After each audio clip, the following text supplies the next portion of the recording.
우리 말씀의 제목 같이 한번 읽어볼까요? 이것까지 참으라. 개를 키워보면은요, 개가 여러분 족보가 있는 거 아십니까? 네, 족보가 있어가지고요, 이 족보 있는 게 막 영국에서 온 게, 뭐 미국에서 온 게, 독일에서 온 게, 그래서 개도요 족보가 있더라고요. 그래서 이 족보도 개 살 때 막 이렇게 사라고 합니다. 족보 있는 게. 근데 개를 짐승을 키우다 보면은요, 개가 다 달라요. 다 달라요.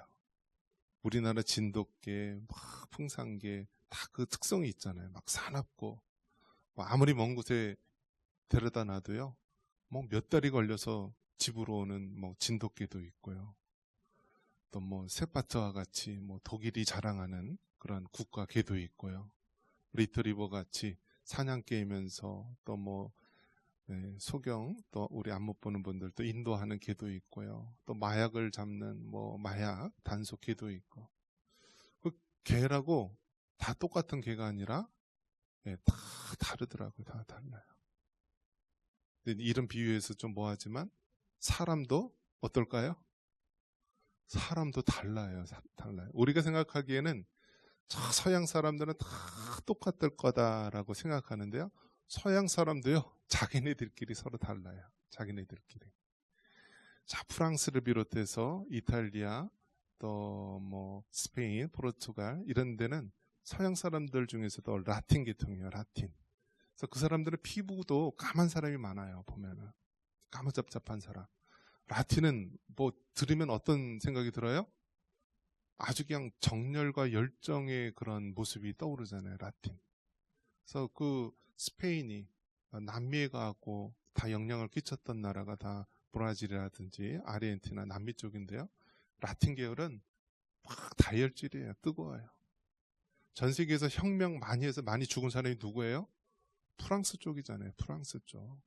아주 프랑스는요, 유별나예요. 유별나. 가만히 있으면 될 거를요, 괜히 막 세상을 바꾸겠다고 나오고요. 뭐 왕도 뭐 단도대에서 머리를 댕강댕강 자르고, 뭐 나폴레옹이 등장하고 요란스럽죠. 종교개혁의 어떤 그 중심점, 어떤 틀을 다졌던 그런 존 칼빈도요, 프랑스 사람이에요. 프랑스 사람. 그런데 프랑스에서 정작 카톨릭이 강세이기 때문에 종교개혁을 더 이상 이끌어 나갈 수 없고요, 스위스로 가서 종교개혁을 하게 되죠. 다 이 서양 사람도 다르죠. 또 앵글로 색슨, 영국 그런 사람들 아주 그냥 유별나죠. 앵글로 색슨족의 그런 영국, 해가 지지 않는 나라. 또 어떻습니까? 저 위쪽에 가면 북유럽 쪽에 있으면 이 바이킹이 떠오르지 않습니까? 바이킹. 이 바이킹은요, 얼마나 잔이 무도한지요. 그들은 이렇게 추운 북극권에 살고 있으니까 항상 양식이 떨어지면 그 남쪽으로 내려와서 맨날 해적질하고요, 도적질을 합니다. 근데 서양 사람들, 밑에 있는 동네 사람들이 막으려고 하니까 못 막는 거예요. 더 키도 막 1m 90, 막 2m 가까이 되고요. 장대 같고 머리는 금발이고 은발이 막 망나니 같죠. 근데 그들은 이 성직자들도 막 와서 도끼로 죽이고 막 그랬어요. 못 막으니까 어떻게 해요? 그 바이킹들 보고 땅 주고 여기 좀 지켜라. 그렇게 한 땅이 바로 그 프랑스에 있는 노르망디 그 땅이라고 합니다. 다 사람들도요, 달라요. 달라. 자, 우리 한국 사람은 어떨까요? 한국 사람 품종이 제일 좋을까요? 우리 한국 사람도 달라요. 달라요. 이제 서양 사람들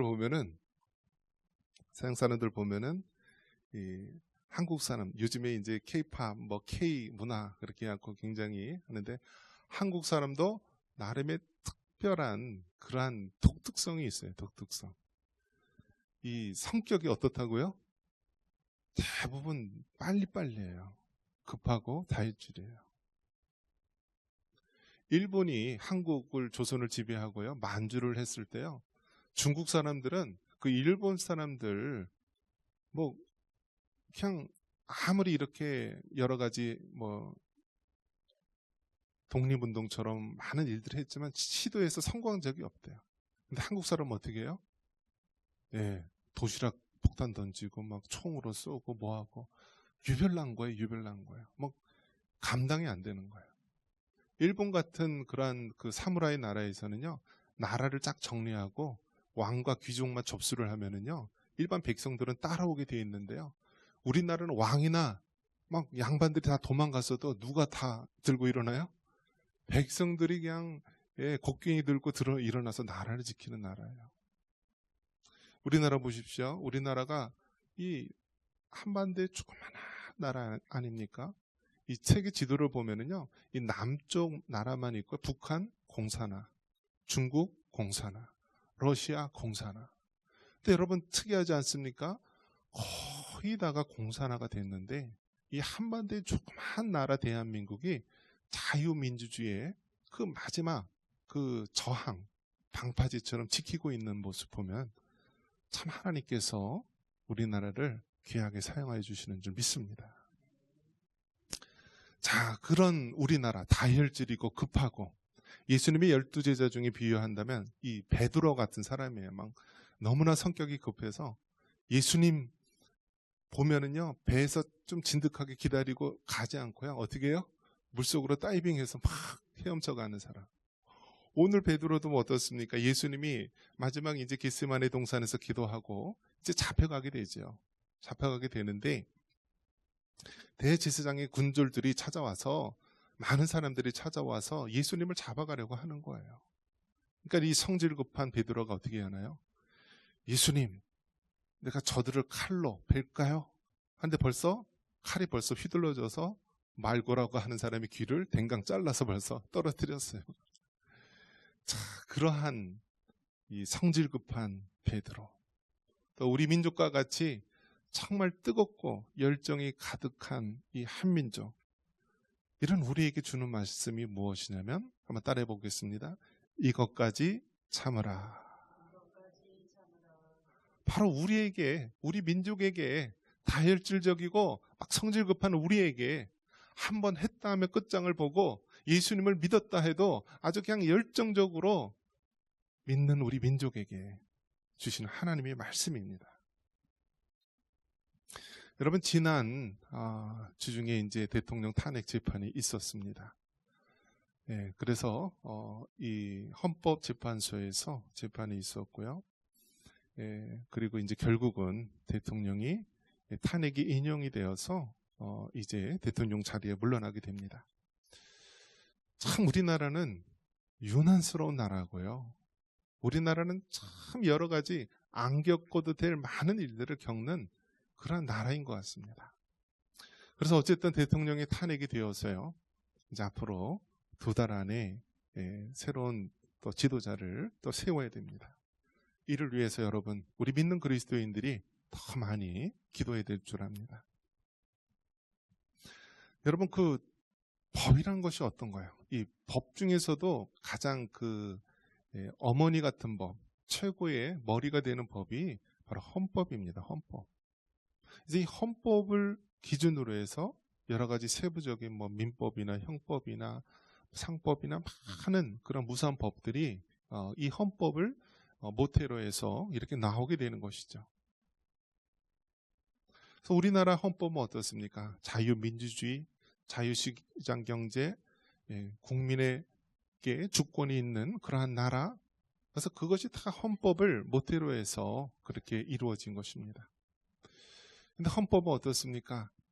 우리가 이 법관들에게 항상 묻는 것이 무엇입니까? 그들이 법과 양심에 의해서 모든 것을 재판합니다. 그럼 여러분 한번 그런 생각 들지 않습니까? 아니 법으로만 재판하지 왜 양심은 왜 들어갈까? 그런 생각 안 드세요?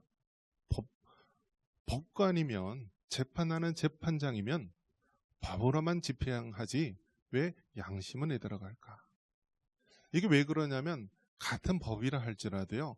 해석하는 거에 따라서 너무나 많이 달라진다라는 거예요. 우리가 법률적인 일이 생겼을 때 이 사람 좀 죄를 감면해 주세요 라면서 탄원서를 쓰지 않습니까? 법으로 재판하면 될 걸 왜 탄원서 씁니까? 이것이 법이라는 것이요. 항상 법으로만 되는 것이 아니라 거기에 그 사람의 양심이 있어야만 된다라는 거예요. 그래서 모든 재판은요 100% 다 법으로만 할 것 같지만 한 80%만 법이고요 20%는 정말 양심, 20%는요 거기에 따라 좀 형량이 왔다 갔다 할 수도 있는 것이고 재판관에 따라 달라질 수 있는 거예요. 그렇기 때문에 여러분, 세상에서 하나님을 모르는 세상 사람들도 법만으로 될 수 있는 것이 아니라 양심도 그 중에 포함이 되어서 모든 것을 정의롭게 의롭게 재판을 해야 합니다. 그런데 여러분, 세상에 양심이 있습니까? 세상에 정말 그 의로운 마음이 있습니까? 세상에 정말 공의가 있습니까? 우리가 이 세상을 바라보면서 그렇지 못하다라는 것을 우리가 깨닫게 되지 않습니까? 그런 면에서 여러분, 정말 세상이 공의롭지 못하다라는 것을 우리가 알아야 되는 것입니다. 오늘 이 말씀 한번 48절 읽어보겠습니다. 48절입니다. 예수께 입을 맞추려고 가까이 하는지라. 예수께서 이르시되 유다야 내가 입맞춤으로 인자를 파느냐 하시니. 유다야 내가 입맞춤으로 인자를 파고자 하느냐 하면서 예수님이 그 가룟 유다에게 얘기합니다. 이것은 무엇을 얘기합니까? 예수님 없는 세상은 불의하다라는 사실입니다. 한번 따라해 볼까요? 예수님 없는 세상은 불의하다. 여러분, 우리가 이것을 깨달아야 되는 것입니다. 예수님 없는 이 세상은 불의한 것입니다. 예수님 없는 양심은요, 그것은 정말 건강한 양심이 아닌 거예요. 어떻게 세상에 법을 집행하는 사람들이 우리법 연구회나 세계 인권법 연구회 자기의 어떤 사적인 그런 모임을 중심으로 해서 그들이 자기의 사상과 자기의 생각을 가지고 어떻게 좌지우지할 수 있습니까? 법률과 양심에 따라서 모든 것을 재판해야 되지만 그 양심이 바로 자기들만 속한 그러한 이기적인 모습으로 재판하는 모습을 우리가 발견할 수 있는 거 아닙니까? 그렇기 때문에 여러분, 세상을 향하여서는 우리가 어떠한 시각을 가져야 되냐면 예수님 없는 세상은 불의할 수밖에 없다라는 사실을 늘 우리는 전제하고 살아가야 됩니다. 이 가룟 유다가 어떤 자입니까? 예수님께서 3년 동안 동고동락하면서 그 12 제자 중에 한 사람으로 택함을 받아서요 훈련을 했던 인물입니다. 그 수많은 무리들 중에서 12명을 뽑았는데 12명 중에 한 사람이 가룟 유다였어요. 그런데 그 가룟 유다, 그는 어떤 마음을 가지고 예수님을 쫓았냐면 정치적인 왕을 생각하면서 예수님을 따랐던 거예요. 그런데 어느 날 예수님이 내가 좀 있으면 이제 대제사장과 이제 군병들 잡혀서 나는 곧 죽을 것이다 라는 이야기를 하니까요, 이 가룟 유다가 실망을 한 거예요. 아니, 내가 3년 동안 모든 거 다 내버려 두고 당신만을 쫓았는데 예루살렘에 올라가서 대제사장에서 잡혀서 십자가에 죽겠다고? 그러면 나는 뭐지? 너무너무 억울한 생각이 든 거예요. 그러니까 어떤 생각이 들어요? 그러한 생각이 들었을 때 사탄이 임하는 거예요. 그래서 그의 마음과 생각을 주장해서요, 결국 어떻게 했나요? 자기가 3년 동안 모셨던 스승, 그 스승을 은 30에 팔지 않았습니까? 그러니까 여러분 어떻습니까? 세상의 그 가치, 세상의 기준은 무엇입니까? 세상의 가치는요, 불의한 거예요. 예수님 없는 그 세상은 불의한 거예요. 자기 생각과 다르다. 나는 정치적인 왕을 원했는데 아니, 예루살렘에 올라가서 좀 있으면 죽겠다고? 십자가에 달려 죽겠다고? 그런 사람은 내가 인정할 수 없다라면서 자기의 방식대로 그렇게 행한 것이 은 30에 자기 스승을 판 것입니다. 여러분, 이 세상은 불의한 것입니다. 예수님 없는 세상은 불의한 거예요. 여러분 성선설, 성악설. 우리가 이제 철학에서 두 가지가 있죠. 성선설은 사람은 태어나면서부터 선하다. 성악설은 사람은 태어나면서부터 악한 모습, 죄를 갖고 태어난다. 우리가 기독교적으로 본다면, 성경적으로 본다면 어느 게 맞죠? 성악설이 맞는 거예요. 그러니까 여러분, 아이들 태어나면은요, 죄를 가르쳐 줄 필요가 없어요. 왜요? 인간은 본성 자체가 원죄로 죄성이 있기 때문에요. 아이들도 서로 막 싸우고 자기 거 달라 그러고 그렇게 합니다. 죄는 그냥 본성이에요. 그래서 성경은 원죄와 자범죄로 우리 인간의 그 죄성을 이야기하고 있습니다. 근데 세상의 법은 무엇입니까? 세상의 가치는요, 성선설로 봅니다. 선하다는 거예요. 선하다. 그러니까 가만 놔두면 알아서 잘할 것이다. 그래서 요즘 여러분 교육이 망친 이유가 무엇입니까? 성선설에 의해서 학교 교육이나 모든 것들이 이루어지기 때문에 모든 교육이 망치는 것입니다. 세상은 어떻습니까? 세상도 마찬가지예요. 세상도요, 성선설의 원칙을 두고서 그렇게 이야기합니다.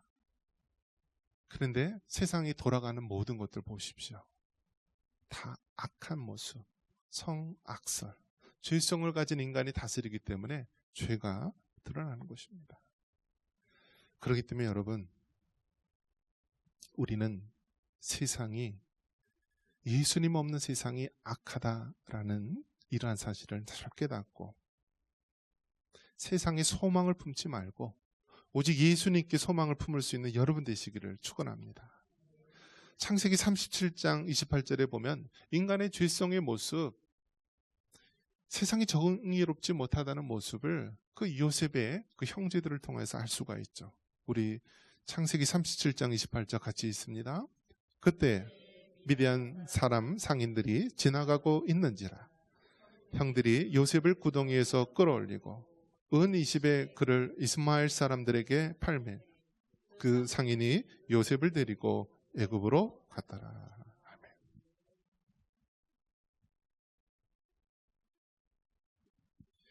구약 시대에 야곱의 12아들 그 중에 11번째인 요셉인데, 요셉은 그 아버지가 그 사랑하는 라헬 통하여서 낳은 자식이기 때문에 특별히 많이 사랑을 했습니다. 편애를 통해서 형제들 간의 시기심이 올라오게 되고요. 급기야는 어떻게 됩니까? 그 요셉을요 죽이려고 구덩이에 집어넣고 했는데 결국 차마 죽이지는 못하고요. 노예로 팔아버립니다. 은 20에 팔아버립니다. 여러분, 이게 인간의 모습이에요. 같은 형제들이라 할지라도요, 자기 생각과 다르고요, 이익과 다르면요, 죽이려고 하고요, 노예로 팔아버리는 거예요. 이게 인신매매죄예요, 인신매매죄. 누가 해요? 형제들이 하는 거예요. 그 이복 형제들이죠. 이처럼 여러분, 사람은요, 죄성으로 가득 차 있다라는 것을 깨달아야 되는 것입니다. 깨달아야 돼요. 여러분이 이 자리에 교회에 나와서 예배 드리는 거예요. 하나님의 큰 은혜인 줄 믿으시기 바랍니다. 여러분 정말 예배 안 드리고 있으면 뭐 해요? 죄 짓는 데 가는 거예요. 대부분. 여러분 어떻습니까?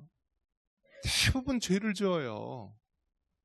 왜 동창회를 왜 가고, 왜 무슨 앱을 통해서 왜 만나요? 아니, 이쁜 여자 만나면 무슨 생각 들어요? 예? 죄 지을 궁리만 하지 않아요? 이것이 바로 인간의 죄성이에요. 얼마 전에 이제 예전 국회의원 했던 분도요, 10년 전에 자기 비서하고 그러한 성적인 불륜을 일으켜서요, 10년 지난 일을요, 고소를 했어요. 성폭력으로. 그래서 결국 그 남자가 홀로 서울에 있는 오피스텔에 있어서 자살했어요. 세상은 불의한 거예요, 여러분. 그 당시에는 가정이 있는 남자라도 사랑이 주입니까? 하면서 사랑으로 만났겠죠. 여자도 어떻겠어요? 아유, 자기가 모시는 상사인데 사랑에는 이름 팔지 않았겠어요? 그런데 왜 10년 만에 왜 성폭력으로 고소해요? 그게 인간의 모습이에요. 인간의 모습. 서로 눈 맞을 때는 사랑할 것처럼 했지만 등 돌리고 있으면 원수가 되는 것. 그게 인간의 모습이에요. 세상은 불의하다. 예수님 없는 세상은 불의하다라는 사실을 기억하시기 바랍니다. 자, 그래서 베드로가 뭐 합니까? 49절에 보니까요, 칼로 치리까라고 말합니다. 우리 같이 한번 읽겠습니다. 그의 주위 사람들이 그 된 일을 보고 여짜오되 주여 우리가 칼로 치리까 하고, 우리가 칼로 치리까, 이것은 세상의 방법으로 변화시킬까요? 라고 물어보는 것입니다. 우리가 이런 생각을 얼마나 많이 합니까? 사실은 하나님의 말씀보다 정말 세상의 방법이 더 가까워 보여요. 가까워 보여요. 내가 하나님을 믿는 사람으로서 살아가는 것보다 세상의 방법을 가지고 세상을 변화시키는 것이 더 쉽고 더 빠르게 이루어질 것 같아요. 그래서 여러분, 세상에 있는 모든 사상들 보면은요, 하나님 없는 사상들, 하나님 없는 이데올로기, 이 모든 것들은 다 죄의 근원적인 모습을 갖고 있어요. 공산주의가 무엇입니까? 다 같이 평등하고 다 같이 인간으로서 대우받는 세상을 만들자고 한 것이 바로 칼 막스에 의해서 만들어진 그런 공산주의 사상 아닙니까? 공산주의 사상. 여러분에게 물어볼게요. 공산주의가 맞아요? 아니면 자유민주주의, 자본주의가 맞아요? 어떤 게 맞아요? 네? 몰라요? 성경을 아시는 분이 그걸 몰라요? 성경이 말하고 있잖아요. 창세기 2장에 아담과 하와가 어떻게 했어요? 죄를 범했잖아요. 여러분 한번 생각해 보세요. 아담과 하와는 부족함이 없는 에덴 동산에서 하나님과 교제하며 살았던 그런 완벽한 인간이에요. 그렇게 완벽한 인간이라 할지라도 선악과를 따먹고 하나님의 명령을 불순종한 우리 인간의 모습은 불완전하고 죄로 가득합니다. 내가 이 선악과를 먹는 날에는 정녕 죽으리라 라고 했는데 어떻습니까? 그 이후에 아담과 하와의 모든 후손은요, 육체적으로도 죽음, 또 영적으로도 하나님과 단절된 죽음을 맞이하게 됩니다. 그래서 성경적으로 보면 사람은 죄성을 가진 인간이고 불완전한 자라는 거예요. 그런데 칼 막스라든지 공산주의자들, 이런 사람들은 어떤 사고를 가지고 그러한 모든 것들을 만듭니까? 사람이 완벽하다, 사람은 완전하다라는 전제를 가지고 만든 거예요. 그래서 어떻게 합니까? 예전에 실제로 러시아에서는요, 공산주의가 들어오면서 어떻게 했냐면 다 집단 농장을 합니다. 집단 농장. 그러니까 개인의 사유화가 없이 집단으로 일을 하는 거예요. 잘 될까요? 잘 돼요? 안 돼요. 실제로 조사에 의하면은요, 계란을 생산하는데 집단 농장으로 한 90% 되는 그 계란의 양하고요, 한 3% 정도 되는 사람이 자기 사유 재산을 가지고 계란을 키우는 거하고 양을 비교해 봤더니요, 이 3%의 사람들이 이 90여 프로의 집단 농장하는 사람보다 훨씬 많은 계란을 생산한다라고 합니다. 이것이 인간의 모습이에요, 여러분. 인간이 완벽하지 않아요. 죄성을 가진 인간이에요. 그렇기 때문에 예수님 없는 이 세상은 불의하다는 것, 아무리 세상의 방법으로 세상을 변화시키려고 해도 하나님을 떠난 세상의 방법은요, 다 실패할 수밖에 없는 것입니다. 베드로는 순간 그런 생각이 들었을 거예요. 이 칼로 예수님을 잡으려, 자기 스승을 잡으러 오는 사람에 대해서 이 칼로 저항하고 칼로 제압하고 칼로 뭔가 이루려고 했었던 마음이 불쑥 들었을 것입니다. 그래서 실제로 칼을 들어서 예수님을 잡으러 온 그러한 군졸들, 그 중에 한 사람, 말고라고 하는 사람의 귀를 댕강 잘라버립니다. 여러분, 이 세상에 있는 모든 것들이요, 사람의 힘으로, 세상의 힘으로 바꿀 수가 없는 거예요. 이 칼로서 뭔가 좀 변화시킬 것 같고, 이 칼로서 하면은 뭔가 빨리 이룰 것 같지만, 공산주의 혁명, 세상의 뭐 종북사상, 주치사상, 뭐 세상의 유물론적인 사상, 이런 것들로 하면은 뭔가 세상을 변화시킬 것 같고, 사람이 살기 좋은 그러한 유토피아 같은 세상을 만들 수 있을 것 같지만 하나님을 떠난 그 모든 사상, 그 모든 것들은 더욱더 죄를 짓게만 만드는 것입니다. 결국 베드로가 무슨 짓을 했나요? 그 말고라고 하는 사람이 귀를 잘랐습니다. 피를 보게 된 것이죠. 자칫하면 어떤 일이 벌어졌을까요? 베드로뿐만이 아니라 그곳에 있는 12명의 제자들이 다 죽을 수도 있는 거예요. 예수님의 계획은 어떤 거였습니까? 하나님의 계획은 어떤 거였습니까? 하나님의 계획은요, 자신은 십자가에 죽기 위해서 이 땅에 오셨음을 밝게 말씀하셨습니다. 그리고 예수님이 십자가에 죽으셔야만 되고 3일 만에 다시 부활하는 역사가 있어야 되는 것입니다. 이것이 하나님의 구원의 계획이었어요. 그리고 그러는 동안에 자신이 3년 동안 키웠던 12명의 제자들, 그들은 어떻게 해야 돼요? 생명을 보존시키고 살려야만 되는 거예요. 칼로서 잠깐 이렇게 승하는 모습처럼 보이지만은 결국 그게 망하는 길, 자칫하면은 다 죽을 수밖에 없는 그런 길이었던 거예요. 예수님이 뭐라고 얘기합니까? 칼을 가지고 일어난 자는 다 칼로 망하게 된다라고 말합니다. 그러면서 베드로 보고 칼을 집어넣어라. 그리고 그 말고라고 하는 사람의 그 사람의 귀를 어루만져서 그 귀를 하나님의 초자연적인 역사로 깨끗이 치료하게 됩니다. 그러면서 예수님께서 말씀하십니다. 이것까지 참으라. 우리 51절 같이 한번 읽겠습니다. 51절입니다. 예수께서 일러 이르시되 이것까지 참으라 하시고 그 귀를 만져 낫게 하시더라. 아멘. 여러분, 정말 세상의 방법, 그 칼로서는 세상을 바꿀 수가 없는 거예요. 하나님의 방법, 예수님만이 우리의 길이요 진리요 생명이 됨을 믿으시기 바랍니다. 우리가 세상에 일어나는 이 모든 일에 대해서요, 지금 기독교계가, 교회의 성도들이 앞장서서 우리가 들고 일어나지 않았습니까? 동성애라든지 차별금지법, 이러한 불의한 세상에 대해서 이 한국에 있는 5만여 교회들이 일어나서 이 아스팔트에서 차가운 그런 거리에서 그렇게 불의에 우리가 큰 소리로 외치지 않았습니까? 여러분, 우리가 그렇게 외치는 이유가 무엇입니까?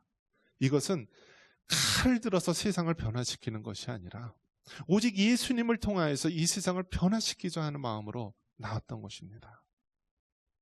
비록 불의하게 저들이 아무 죄 없는 예수님을 잡으러 왔다 할지라도, 그들이 군인들과 그 병졸들을 통하여서 예수님을 잡으러 왔다 할지라도 칼로서 그를 제압하는 것이 아니라 바로 하나님의 방법, 예수님의 방법, 그 방법으로 우리가 승리해야 되는 것입니다.